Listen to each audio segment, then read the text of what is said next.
Aïe aïe aïe, impossible de ne pas vendre direct du Montgaillard. Aujourd'hui, rencontre avec les jeunes, l'histoire du club, les personnalités. Ça va être un reportage sur 2 jours en inside. Parce que interviewer des personnalités c'est bien, mais aller au cœur des clubs, leur histoire, c'est quelque chose d'exceptionnel. Allez, c'est parti.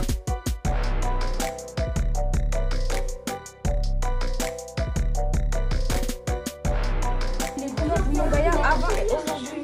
Avant, c'était la couleur vert et jaune. Et aujourd'hui, c'était la couleur orange et noir. Anna, Marcel, Eva et moi. Qui est le président du Montgaillard?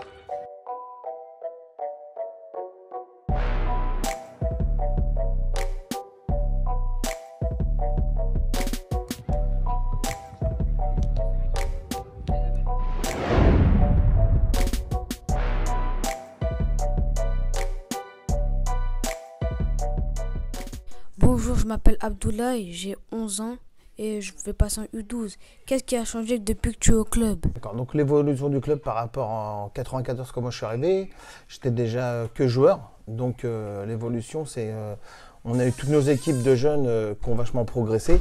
Avant on était vraiment qu'un petit club. Nous on a dû commencer le club, s'il y avait 150 licenciés c'était bien. Tu vois, c'est pour dire, on n'avait pas toutes les catégories.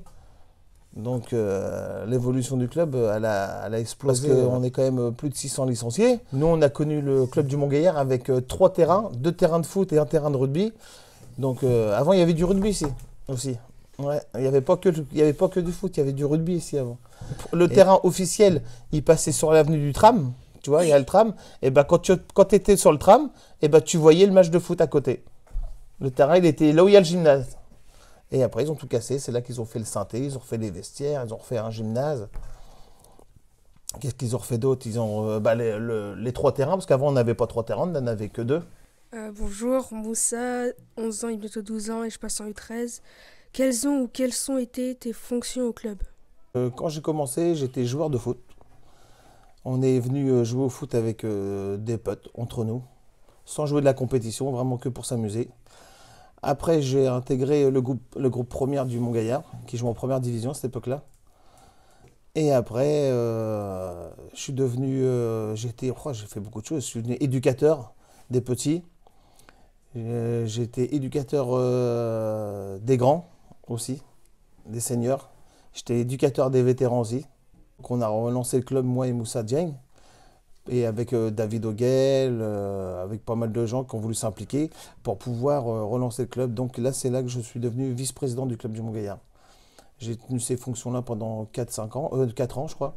Et après, c'est Mamad Cham qui a pris ma place. Bonjour, je m'appelle Annie, j'ai 9 ans, je vais passer en U10. Pourquoi es-tu au Montgaillard?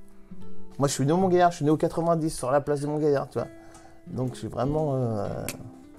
Je suis du Montgaillard, donc j'ai dit, faut que je fasse quelque chose pour le Montgaillard, et puis je me suis investi au club du Montgaillard. Voilà. Et puis toi, donc pour quelle raison tu es au Montgaillard?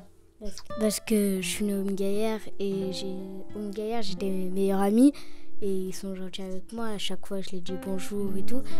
Et j'ai un rêve d'être pro au hack et tout. Accélère!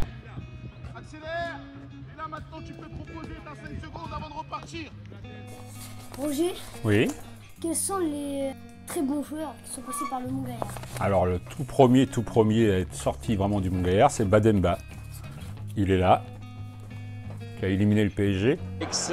Samuel Eto'o contré par Christophe Jallet, la frappe d'Azpilicueta et but! Ouais, but de Dembaba! Le deuxième, c'est Kevin Hanna, je pense.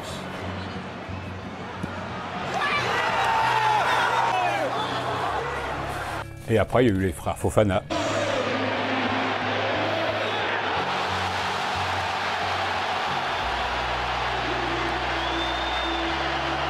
Cette fois-ci, le gardien corse ne peut absolument rien sur cette frappe de Mamadou Fofana.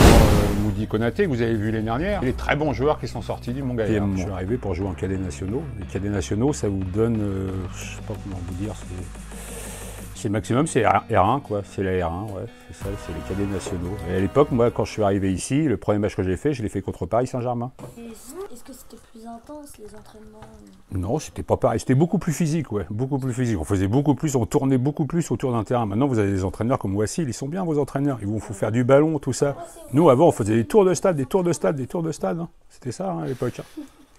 Beaucoup, hein. C'était très, très physique. Hein. Est-ce que du coup, t'aurais bien aimé jouer à cette époque? Ah ouais, je crois que j'aurais préféré jouer maintenant, ouais, c'est clair. Dirigeant après 3 années plus tard, donc j'avais 17 ans quand j'étais dirigeant.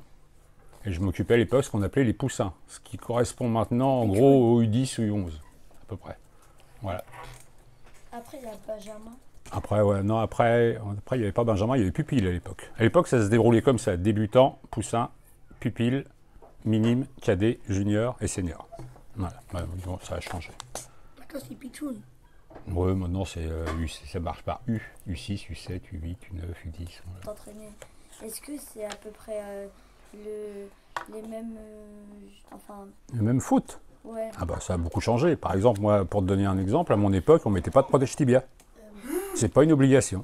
Mais est-ce que dribbles et tout, ça a beaucoup changé? Ah oui, ça a beaucoup changé. Il n'y avait pas de synthétique. Moi, j'ai jamais joué sur du synthétique. Je ne connaissais pas. C'était de la pelouse. C'est tout. Il n'y avait que la pelouse qui existait. Pas de synthétique. C'est toujours à Plume-Gaillard. Oui, j'ai toujours été à Montgaillard. Non, c'était pas du tout le même stade. Alors, pour vous dire, c'est que maintenant, vous avez des vestiaires qui sont là. Les vestiaires, avant, étaient là-bas au bout. Ouais. Vous voyez la piste? Il y a le City Stade. Il y a le City Stade. Ah oui, et à côté, les vestiaires étaient là. Ils étaient juste là. Mais c'est loin du stade. Mais non, c'est parce qu'à l'époque, tout ça, ça n'existait pas. Et j'ai été notamment trésorier, j'ai été secrétaire du club. Maintenant, je suis devenu secrétaire du club. Le foot de maintenant ou de avant? Bon, maintenant, c'est bien mieux. C'est bien mieux. Vous avez beaucoup plus de choses. Hein. Nous, on n'avait pas ça. Moi, quand j'étais petit, j'avais pas de maillot. Hein. On ne nous donnait pas des maillots quand on arrivait. Vous avez quoi? Des vêtements à nous. Hein. À la place du Montgaillard, il y avait 2 immeubles de 18 étages. Mais c'est un gratte-ciel, ça. Bah, c'était des gratte-ciel, ouais. On l'appelle pas la tour? Oui, on les appelait la tour. Les 2 tours, ils ont été détruites. Et nous, on habitait tous là, avant.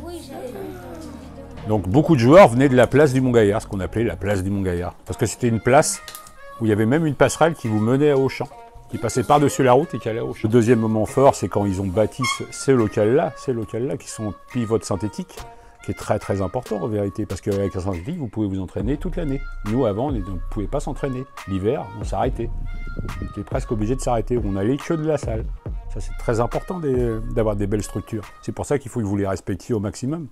Parce que le jour où vous n'aurez plus rien, malheureusement, vous retournerez dans la salle ou alors vous entraînez sur la piste. Voilà. À tourner autour de la piste, ce qui est très très dommage. Les autres moments forts, c'est quand, je pense, quand Moussa Diagne est arrivé, puisqu'il a repris le club qui allait presque mourir, il faut le dire. Moussa. Moussa Diagne? Oui. Oui, il c'est Moussa Diagne, non? Bah oui, le papa de Mamad. Le président. Il a repris le club qui allait mourir. Comment ça? Bah parce que personne ne voulait s'en occuper, tout simplement. Et vous étiez les seuls. Oui, mais lui, Moussa était le seul à vouloir s'en occuper. Il voulait être président. Donc il a quand même sauvé le club. Si vous êtes là aujourd'hui, c'est grâce aussi à lui. Parce qu'il a repris le club avec tous les problèmes qui vont avec, forcément. Et le 4e moment fort, je pense que c'est la montée des seniors en National 3. Ce qui est important. Je ne sais pas si vous vous rendez compte, National 3, c'est énorme. Pour un club de quartier, c'est énorme. On était le seul club de quartier sur le National 3. Est-ce que vous avez entraîné quelqu'un qui a déjà là qui joue en R1 avec les... Oui, Amadi. Le gardien de but. Ton père, mais il... Voilà. Ça va? Il est là ton père. Ton père, il est gardien. Oui, c'est lui, ouais. Bah, je suis resté si longtemps que ça parce que j'étais attaché à ce club-là. C'était mon quartier. J'ai habité à côté. J'habitais sur la place, comme je vous le disais, la place du Montgaillard. Donc je suis toujours resté là. J'ai pas eu envie de partir. Puis à notre époque, partir, c'était moins facile que maintenant. On pouvait pas partir, on pouvait pas changer de club aussi facilement et aussi souvent que vous. Moi, je suis resté à Montgaillard, c'est mon club. Comme ça, j'ai eu les pères, j'ai les enfants. Un jour, j'aurai peut-être les petits-enfants. Bah, pourquoi pas, hein. Le jour où tu auras des enfants, peut-être que je serai là. Je m'appelle Laïl, j'ai 12 ans, je suis en U13 et je vais te poser une question. Quel est ton rôle? 3. Et d'année en année, j'ai eu des tâches qui se sont rajoutées ou retirées. Donc chaque vacances scolaires, on prenait les U13 les 5e, 4e, 3e en gros, et on travaillait avec les collèges. Une année, j'ai eu aussi gardien, je me suis occupé des gardiens pendant une année, occupé de leur entraînement et aussi des stages gardiens qu'on organisait.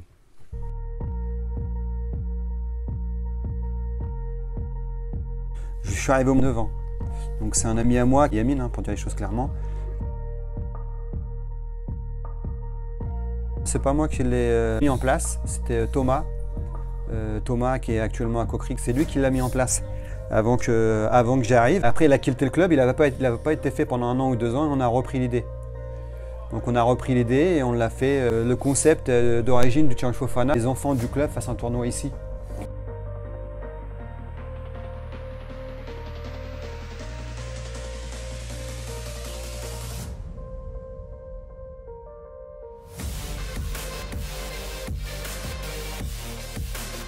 HAC est déjà venu. Quand on va les inviter, je pense qu'ils sont aptes à venir. QRM.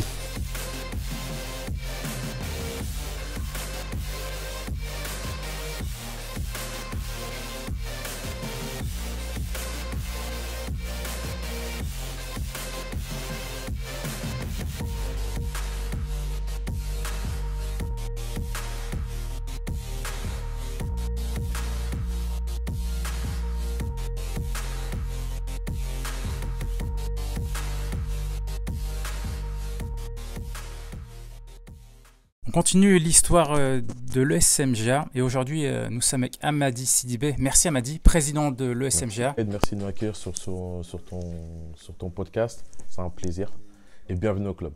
Merci, c'est gentil, je suis venu 2 jours en Insight, franchement c'était incroyable. J'ai vu tout ce qui était mis en place, hein, tu vois, sur les stages vacances, sur le talent des joueurs, l'implication des éducateurs, les bénévoles qui m'ont raconté l'histoire elle-même de Montgaillard, c'est impressionnant. Oui, c'est une très belle histoire. Et justement, toi, tu es arrivé en 2016, si je ne dis pas de bêtises. Exactement. Tu peux nous en dire un peu plus? Effectivement, je suis arrivé en 2016 en tant que, trésorier. À l'époque, j'étais dirigeant dans un autre club havrais, tout simplement, en tant que joueur, je jouais au foot, tout simplement. Et l'ancien président, Moussa Dieng, et qui était aussi un ancien collègue au travail, m'a sollicité sur la partie compta gestion. Et c'est comme ça que je suis arrivé au club.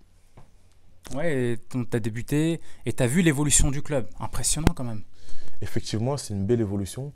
Après, on a quand même pris quelque chose qui était au-delà de la gestion administrative, il fallait revoir. On avait quand même une belle machine. C'était un club qui était reconnu au niveau local et même régional avec son équipe première. Malheureusement, l'année où on est arrivé, c'était rétrogradé en première division, mais ça nous a permis, c'était un challenge pour nous, déjà de travailler et surtout on s'est concentré sur la jeunesse. Et on a mis le pari sur la jeunesse et sur l'école de foot. Et c'est de là qu'on a bien démarré. Voilà. Impressionnant. Aujourd'hui, plus de 600 licenciés. Effectivement. Depuis ton arrivée, et je dirais les éducateurs, enfin l'ensemble des membres de l'ESMGA, vous avez connu la Nationale 3. Oui. Franchement, c'est exceptionnel. Oui, pour un petit club comme nous, effectivement, si on reprend l'histoire, à notre arrivée, il y avait 230 licenciés. Et sur la saison de la N3, en l'occurrence la saison de l'année dernière, 2022-2023, nous étions 620 licenciés. Donc c'est un taux de progression phénoménal. C'est exceptionnel à tous les niveaux parce que c'est un engouement. Par contre, ça demande beaucoup de travail parce que tout est démultiplié, hein, les transports, la gestion des équipes, l'intendance, les équipements, les installations sportives. On pourra en dire 2 mots, mais je pense que les clubs havrais, c'est un peu notre point faible aujourd'hui sur ce qui nous empêche de travailler correctement. Et je le dis et je le répète une fois de plus, on n'est pas les seuls, c'est tous les clubs havrais, on est confrontés à ce problème d'infrastructure. Mais l'aventure N3 était exceptionnelle à tous les niveaux. C'est impressionnant parce que j'ai suivi votre saison l'année dernière, même j'ai suivi toutes ces années parce que je connais très bien Kader, Raphaël Pilato aussi qui était là, Joachim par la suite. Ils ont chacun apporté, comme tu as pu dire, sa pierre à l'édifice pour amener le club le plus haut possible. De les remercier, de leur rendre un hommage. En commençant par Kader, 17 années, c'est énorme. Et surtout, il n'avait pas jeté le tablier quand on a eu la rétrogradation de la R1 jusqu'en première division. Il est resté, il a relevé le challenge avec ses joueurs. Et chose exceptionnelle, ils sont montés tous les ans, sauf une année. Mais derrière, jusqu'à la R1, ils sont montés avec Raphaël. Et derrière, Joachim est arrivé avec ce travail exceptionnel, aussi en R1. Ça nous a permis d'accéder à la N3 Effectivement, c'est un palier. Sportivement, c'est un palier. Mais nous, ça nous a permis de grandir, surtout sur l'aspect organisationnel. Et quand vous recevez un appel de la Ligue qui vous félicite en disant on a lu tous les rapports sur les matchs que vous avez eus à domicile et ça s'est très bien passé, nous, pour nous, c'est une fierté. Cheikh Diaby, merci à toi. De rien. Formé au Havre, tu as connu West Bromwich, notamment la Première Ligue, il y a encore quelques années. Qu'est-ce que tu souhaites apporter aux jeunes aujourd'hui au Mont-Gaillard? Tout simplement, déjà, je souhaite leur apporter un peu de mon expérience. Je suis venu ici et c'est pas un hasard. C'est un club qui m'est familier, entre guillemets. C'est un club de quartier, comme là où moi aussi j'ai évolué dans mes débuts. Et voilà, je me suis toujours dit que j'aimerais avoir une personne qui a connu le haut niveau et qui vienne me donner justement ces petits conseils pour y accéder. C'est-à-dire que moi je suis là, c'est juste pour faire passer entre guillemets mon message de par mon expérience et en fait de partager, c'est le partage. Tout ce que j'ai appris, tout ce que j'ai accumulé durant ma jeune carrière, c'est de le transmettre en fait.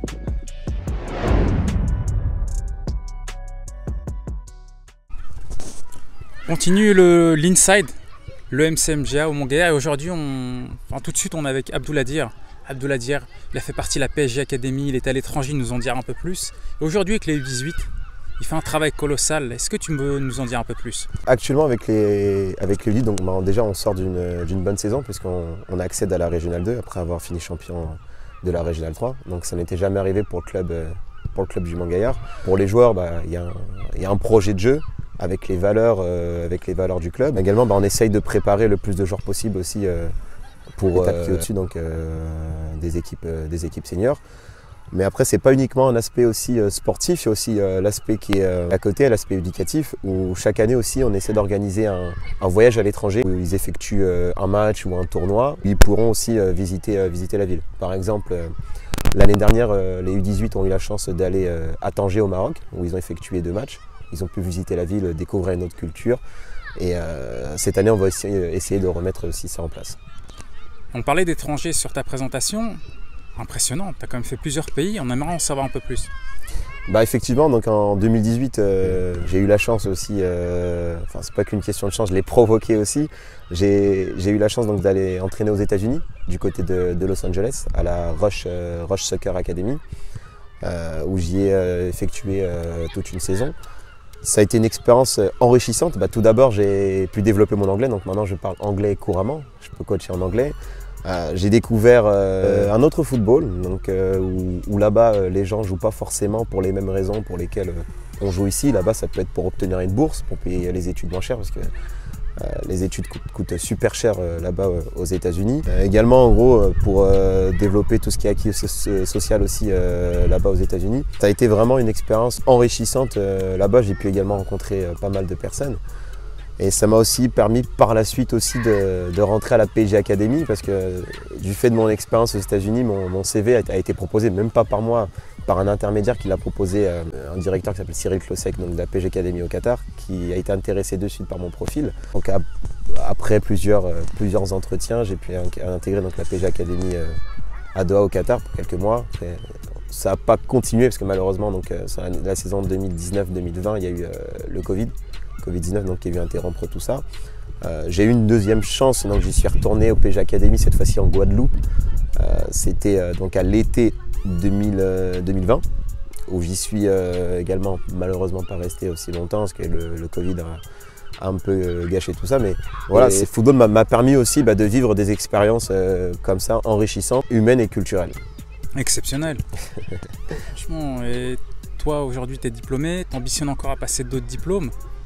Bien sûr, donc là aujourd'hui je suis titulaire du BMF, donc à l'international c'est l'équivalent de la licence BUFA. Par la suite j'aimerais bien évidemment passer le diplôme d'au-dessus qui est le BEF pour continuer à vivre ce genre d'expérience, pourquoi pas aussi vivre une expérience au haut niveau. Donc j'ai un peu connu en gros sur 2016-2017 où j'étais adjoint de Momo Chacha avec les U16 du HAC, mais après la vivre vraiment en tant qu'entraîneur principal, voilà, ça serait un de mes objectifs à long terme.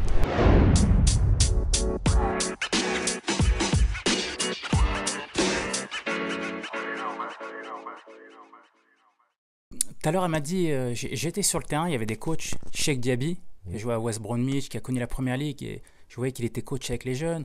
On a Abdouladi avec les U18. On a Wassil avec les plus jeunes, les U14. Il y a quand même un gros vivier d'éducateurs ici. Effectivement, on a mis le paquet, le credo justement sur la jeunesse en disant, au lieu d'aller chercher à l'extérieur, on a des forces vives en interne. C'est l'occasion pour nous aussi de promouvoir cette jeunesse et de dire que voilà, tout est possible en partant du bas. Parce que notre priorité, c'était vraiment la jeunesse en tant que jeune. Chez la catégorie jeune, on a aussi mis la promotion sur des entraîneurs très jeunes et qui font aussi la fierté aujourd'hui de notre école de foot, voire au-delà. Intéressant parce que sur les 3, on a déjà 2 qui sont diplômés, qui ambitionnent encore à avoir 2 diplômes, BMF voire BEF, ils ont déjà le BEF. Ouais. On a Tchèque qui ambitionne également de passer ses diplômes. C'est très très intéressant en termes de qualité. Oui, effectivement. Déjà, on est rattrapé par une réalité. On a eu la chance que nos catégories jeunes accèdent au niveau régional. Donc, très clairement, au vu des statuts et des règlements, on est tenu par l'obligation d'avoir des entraîneurs diplômés. Et voilà, c'est pour ça, c'est la raison numéro 1. Et la raison numéro 2, c'est vraiment, nous, c'est une fierté aussi pour nous de pouvoir travailler au-delà des jeunes, de travailler avec les coachs, les faire évoluer, les faire monter en compétences. Et même si demain aussi, ils font une carrière dans ce domaine, ce sera aussi une fierté pour le club. Wassil, ton équipe a joué quand même en Régional 1, c'est une très bonne division. J'aimerais savoir un peu plus. Le travail il a été fait l'année dernière sur le groupe U13, ce groupe 2010, où le travail a été effectué par aussi les anciens éducateurs, mais aussi les joueurs eux-mêmes qui ont acquis toutes les exigences pour obtenir des U14 pour la saison prochaine, pour pouvoir évoluer au niveau Ligue, ce qui n'est pas donné à tout le monde. J'ai beaucoup entendu de bien à l'égard de cette équipe. Il y avait même des clubs pro qui étaient sur pas mal de jeunes. C'est intéressant quand même. Ouais, pas mal de jeunes sont suivis par le HAC et aussi d'autres clubs professionnels. Pas sur cette catégorie-là, mais sur la génération d'en dessous, il y a 4 joueurs du club qui sont formés au club depuis U6, qui rejoigneront le HAC dès la saison 2023-2024. Ça prouve justement que le travail est bien fait au niveau des éducateurs. Ouais, le travail aussi est bien fait. Il y a pas mal d'éducateurs qui se forment d'année en année. Et c'est de là aussi l'exigence aussi que les éducateurs mettent sur les séances et aussi sur comment gérer les jeunes. Toi, tu es membre du bureau, tu fais un travail qui est colossal. Est-ce que tu peux nous donner plus de détails sur tout ce qui est mis au quotidien? Le quotidien, ça c'est... déjà, H24, 7 jours sur 7, ça ne s'arrête pas. Et ce qui nous anime, c'est quand on voit la réussite de nos plus jeunes et au-delà même d'équipe Fagnon. Mais le quotidien, moi, quand je suis arrivé, premièrement, pour commencer, j'étais trésorier. C'est-à-dire c'était toute cette gestion comptable, administrative et surtout mettre en place un outil de contrôle de gestion parce qu'on était attendu à ce niveau-là. C'était un beau challenge. C'était le premier challenge, on va dire, qui était posé sur la table. Et on l'a relevé très vite jusqu'à avoir la confiance des financeurs et des différentes institutions qui entourent le football. Aujourd'hui, votre club à Mehdi compte plus de 600 licenciés, la plus importante du Havre. Comment on gère ça au quotidien en tant que président? C'est un travail aussi qui, tout à l'heure on parlait de tes fonctions qui sont colossales, mais ça doit être impressionnant. Oui, 600 licenciés, c'est énorme. D'ailleurs, c'est limite, on n'a pas vu le nombre arriver. Mais après, effectivement, il y a eu un travail qui a été en amont qui a payé vraiment pour attirer les jeunes vraiment sur ce plateau.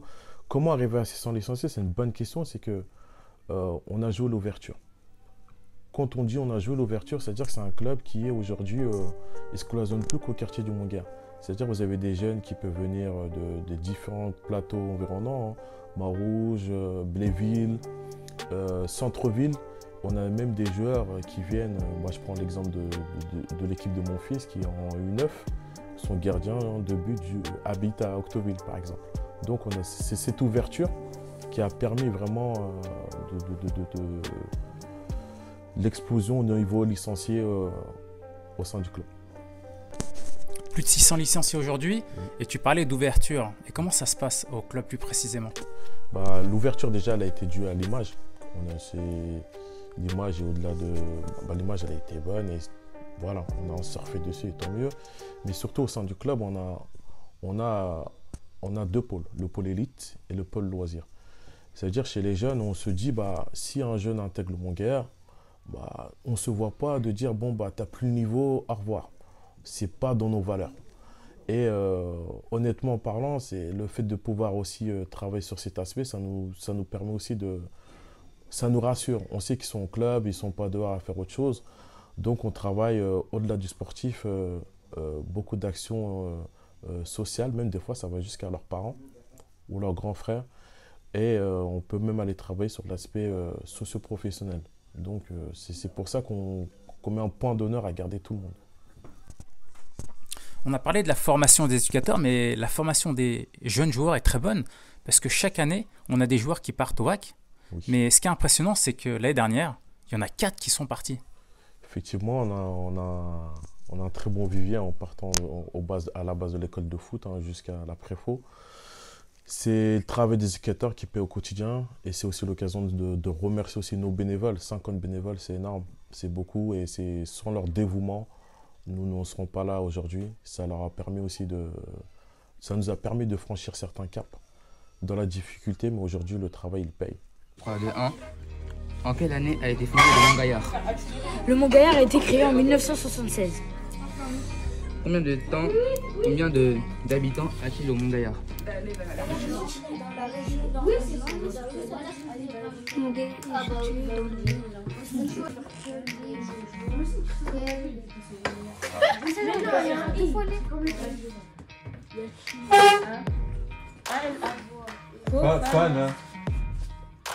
Oui. F-O-F. Monsieur, c'est un projet. Non. Qui a fondé le Mont-Gaillard?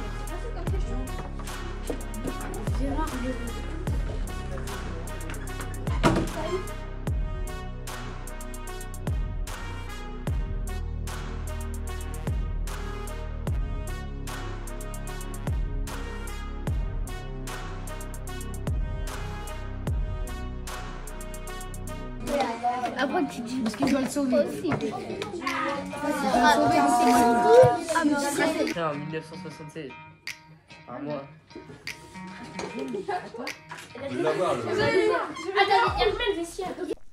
Amadi, je me suis rendu compte que sur le développement du club, en termes de relations extérieures, il y a un grand développement. Est-ce que tu peux nous en dire un peu plus? Oui, merci. Déjà, pour commencer, ça a commencé avec les institutions, tout simplement footballistiques.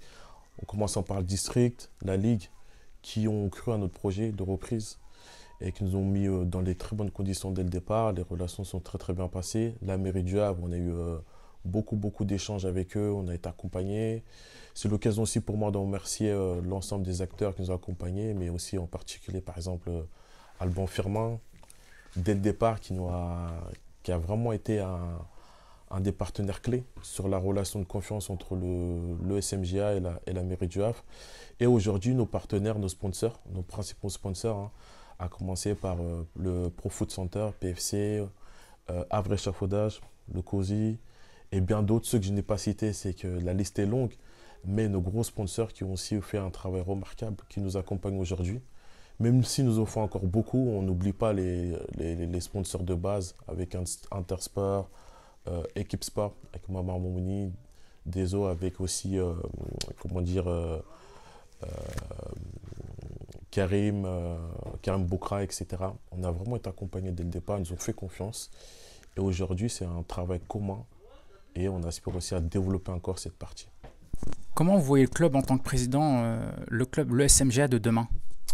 Le SMGA de demain, c'est le SMGA de demain qui devra faire face à pas mal de défis. Les réalités du terrain, c'est-à-dire pour commencer les infrastructures, les investissements. C'est-à-dire demain, malheureusement, on est dans un monde où les finances jouent beaucoup parce que de toute façon, de jouer à ces niveaux-là, on est contrôlé par la CRCC au niveau régional. Donc, il y a une très grande gestion à tenir. Il y a aussi le défi au niveau de l'éducation. L'éducation, c'est la base. Si aujourd'hui, on arrive à conjuguer tous ces efforts et aussi à avoir des entraîneurs et des dirigeants dévoués et aussi bien formés, parce que la formation, on ne peut pas faire une formation de qualité si le dirigeant lui-même n'est pas bien formé et n'a pas la bonne posture. Donc aujourd'hui, le SMGA de demain, c'est ces défis-là qui se présentent à nous et on compte les relever. On a comment ça?